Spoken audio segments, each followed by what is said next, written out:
So you've realized the importance of having ults, you've counted the amount of available classes and the amount of character slots you have, and now you gotta make some tough choices. Do you make a stable of just females like some kind of perv, or do you spread yourself out with a nice mix of melee and ranged and supportive classes?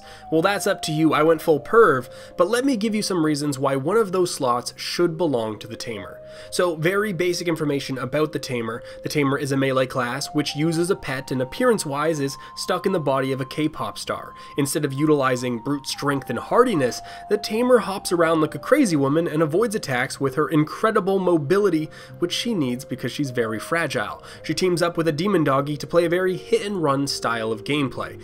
So, why should you play a Tamer? The K-pop comment alone might be enough for some people. Now, my favorite part personally is that half of her attacks almost look like brush strokes, leaving behind these ink-like trails of dark energy that are just so aesthetically appealing to me, but she doesn't wield a brush. In fact, she wields a short sword, the same short sword as the upcoming and probably one of the more popular class choices, the Ninja. So any upgrades you make to your Tamer's weapon, you can think of as an investment into your future ninja's gear. But in a more practical sense, the Tamer is probably the best multiple target PvM or player vs monster farmer in the game, and this is for a lot of reasons. You may have already noticed that when you round up groupings of enemies, you can only hold aggro on about 8 to 10 before they run away, they leash. Well, you and your pet can each hold 8 to 10, so you double the potential size of all of your pulls. This alone is absolutely huge.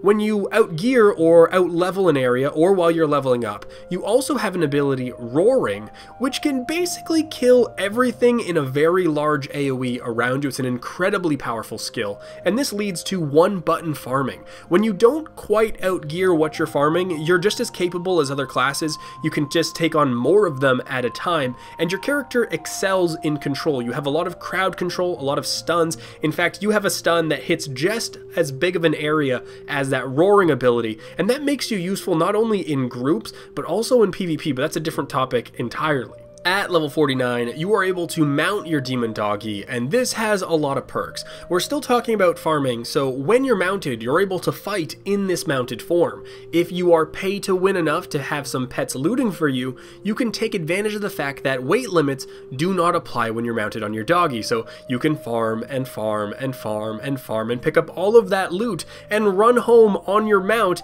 at 160% weight limit. Using your pet as a mount is obviously incredibly convenient, especially for an alt that you don't want to give the keys to your best horse. Now, there are some advantages and disadvantages to using your pet as a mount. Mainly, you cannot autopath on your pet, so all the running has to be done manually, and your movement is tied to your stamina. So you will move at really great speeds for like 10 seconds at a time, and then you need to stop and slow down and regen your stamina. Then you move at really great speeds for 10 seconds at a time, and then stop and regen.